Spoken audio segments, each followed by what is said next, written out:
Bien bonjour à tous, donc voilà, je vais vous parler du logiciel Sweetlight. Donc ça va être ma première vidéo, donc soyez un peu indulgents, hein, pour l'instant voilà, c'est ma première vidéo. Mais je fais cette vidéo tout simplement dans l'esprit que j'utilise très souvent ce petit logiciel. Et au départ, quand j'ai appris, ben, j'avais un peu de mal à le prendre en main parce que ça manque un peu d'explications. On est obligé de chercher sur internet, on tombe souvent sur des tutos en anglais ou des choses comme ça. Et je me suis dit, ben, pourquoi pas faire partager mon expérience de ce que j'ai appris au fil du temps. Donc je vais vous faire des petites vidéos et essayer de faire pas trop long, justement, entre 5-10 minutes grand max. Je préfère en faire beaucoup, mais en parlant à chaque fois par étape, ce sera beaucoup plus simple et au moins quand on recherche ce que l'on a besoin, on n'est pas obligé de faire une vidéo d'1 heure et de chercher. Voilà. Donc on va déjà commencer par les bases. Donc très simplement, on va rechercher sur internet le logiciel Sweetlight qui est directement sur leur site. Voilà, quand on arrive, on a juste ici à cliquer démarrer le téléchargement et on choisit sa version, fonction. Donc moi je vais prendre Windows. On va l'installer. Donc l'avantage c'est qu'il est très léger. Comme vous voyez, il fait à peine 23 MO, donc ça déjà de ce côté-là, il prend pas trop de ressources, hein. C'est un logiciel qui est avantageux pour ça. Moi j'aime bien. Donc voilà, il est prêt, on l'installe. Ok. Et voilà, donc ça va être très rapide, vous allez voir, étant donné que c'est comme je disais léger, ça ne prend pas beaucoup de place et c'est facile. Voilà, donc une fois installé, je vous expliquerai déjà un petit peu les notions, les bases du DMX, ce genre de choses. Si des fois il y a des personnes qui ne connaissent pas, hein, ça vous permettra aussi d'en apprendre un peu. Voilà, donc moi je n'ai pas de... Moi, si vous voulez, j'ai tout appris par moi-même, hein. Donc j'ai pas de... Je ne veux pas de prétendre tout savoir, hein, pas du tout. Mais si je peux donner des conseils et que ça peut aider, ben voilà. Et surtout, moi je suis aussi ouvert à la critique, il n'y a pas de souci. S'il y a des choses que je peux dire des bêtises, hein, donc voilà, faut pas hésiter. Donc on va ouvrir le logiciel, que vous voyez à quoi ça ressemble. On a déjà l'interface, voilà. Voilà, donc quand on ouvre ce logiciel la première fois, on arrive ici. Donc moi sur ce PC, je ne l'ai pas encore installé puisque c'est pas l'ordinateur que j'utilise en soirée par exemple, hein, puisque j'ai un petit ordinateur portable qui me permet d'utiliser ce logiciel. Donc là, pour ceux qui connaissent un peu le principe du DMX, ici on a des canaux. Donc là on a 512 canaux. Donc je vous explique vite fait que vous compreniez un peu. En fait chaque appareil a un nombre défini de canaux. Alors imaginons que vous avez un robot, par exemple, un robot peut faire 14 canaux, 16 canaux ou plus ou moins, ça dépend. Vous avez par exemple un spot qui peut lui faire 8 canaux, etc. Donc l'avantage c'est que tous vos appareils vont être codifiés ici. Donc si maintenant vous décidez de prendre, on va prendre alors des exemples, je vais vous montrer que vous compreniez un petit peu mieux. Vous prenez ici ajouter un appareil. Donc c'est ce que vous allez faire quand vous avez vos appareils que vous voulez intégrer donc dans le logiciel. Donc vous avez toutes les marques qui sont déjà un petit peu prédéfinies, hein. Bon, il n'y a pas tout non plus, mais vous avez déjà une belle liste puisque c'est la dernière version que j'ai téléchargée, donc elle est mise à jour. Donc après, vous n'avez pas forcément tout, hein, mais vous allez quand même avoir une majorité de marques principales comme par exemple Showtech, enfin voilà, des choses comme ça qui sont connues. Sterville, voilà, on va prendre Sterville. Vous voyez, vous avez déjà une petite liste d'appareils qu'ils ont. Après, j'ai pas, comme je dis, il n'y a pas tout, hein, mais ça peut déjà vous permettre quand même, voilà, d'avancer. Ça vous permet de ne pas créer vous-même justement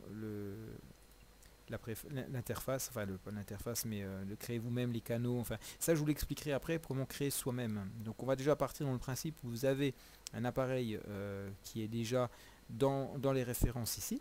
Hein, on va prendre, peu importe, on va prendre le Contest par exemple. Voilà, vous avez déjà du choix, hein, vous voyez, Contest a déjà une belle gamme. Vous voyez, DJFA, voilà, LED. Donc j'aimerais bien trouver par exemple tiens, un Gaia par exemple. On va prendre un Gaia, ça j'en avais d'ailleurs, c'est marrant. Donc c'est une petite lyre, voilà. Donc en fait l'avantage c'est qu'elle est déjà préenregistrée avec les canaux, etc. Vous avez même la petite image sur certains appareils, pas forcément tous. Ici vous avez l'adresse, donc l'adresse c'est le numéro que vous allez donner à chaque appareil. Donc là on part de 1 bien sûr. Et suivant le type d'appareil, comme je disais, il y en a qui vont avoir plus ou moins de canaux. Celui-ci a 10 canaux par exemple. Donc quand on va faire valider, il va aller de 1 à 10. Si vous en faites 2, ben vous allez le deuxième partira de 11 à 21, etc. etc. De 10 en 10. Si maintenant un appareil fait 8, bah, vous rajoutez à partir de 10, ce sera de 11 à 19, etc. etc. À chaque fois, il fonctionne en fonction du nombre de canaux. Donc là, imaginons qu'on a deux appareils, et bien on lui marque qu'on en a deux, on fait patch, ok, et là, il a affiché vos deux appareils, qu'on retrouve d'ailleurs ici, vous voyez. Donc on a le 1 qui va de 1 à 10 et le deuxième qui va de 11 à 20. Donc ça c'est dans le principe où vous voulez séparer les deux appareils. Hein, si vous voulez que les deux appareils aient des codes séparés, ça vous permet de contrôler un appareil à la fois, vous pouvez faire ça.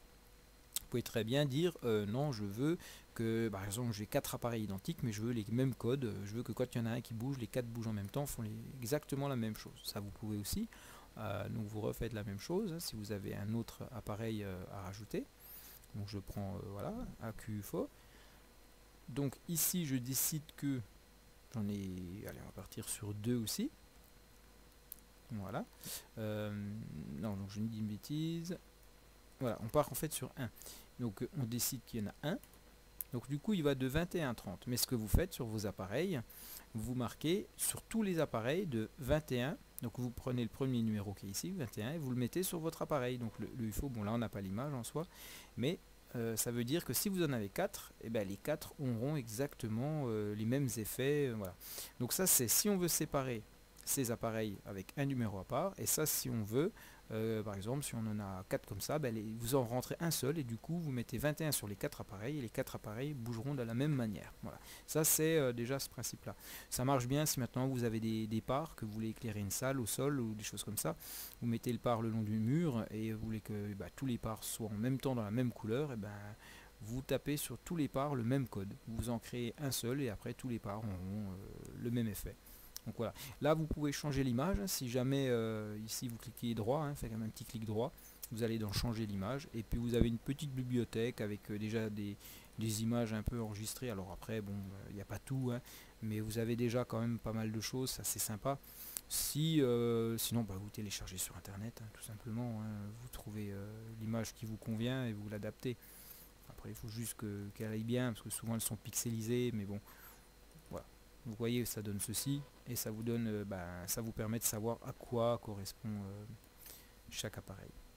Voilà, donc ça c'est vraiment la base, hein, on est sur la base du DMX, comment intégrer chaque appareil. Donc vous voyez ici vous avez les canaux qui commencent à s'additionner, donc les premiers là, sur votre premier appareil vous mettez 1, sur le deuxième vous mettez 11, hein, puisqu'on part de 11, sur le troisième vous mettez 21, etc. etc. vous continuez. L'idéal c'est de ne pas laisser des blancs, hein, parce qu'on peut, on peut laisser des blancs, hein, si vous regardez, si vous le déplacez par exemple, voilà, hop, on est parti que de 23 à 32, mais ça vous dire que le 21 et le 22, il est vide, vous perdez. Ça peut arriver si maintenant vous ajoutez des appareils, puis qu'au bout d'un moment vous en enlevez un, parce que voilà, vous l'avez plus, vous l'avez changé, etc. Vous vous retrouvez avec un trou. Donc l'idéal c'est de pouvoir redéplacer après les... Mais bon, ça vous fait changer tous les numéros, mais au moins vous n'avez pas de trou.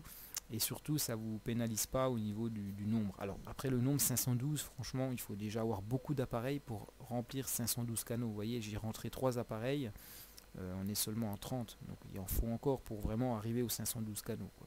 Mais bon, ça vous donne déjà la base de comment fonctionne le DMX sur les appareils, comment on les assigne, hein, c'est le terme, on assigne un numéro sur un appareil, et ça vous permet de contrôler après les appareils.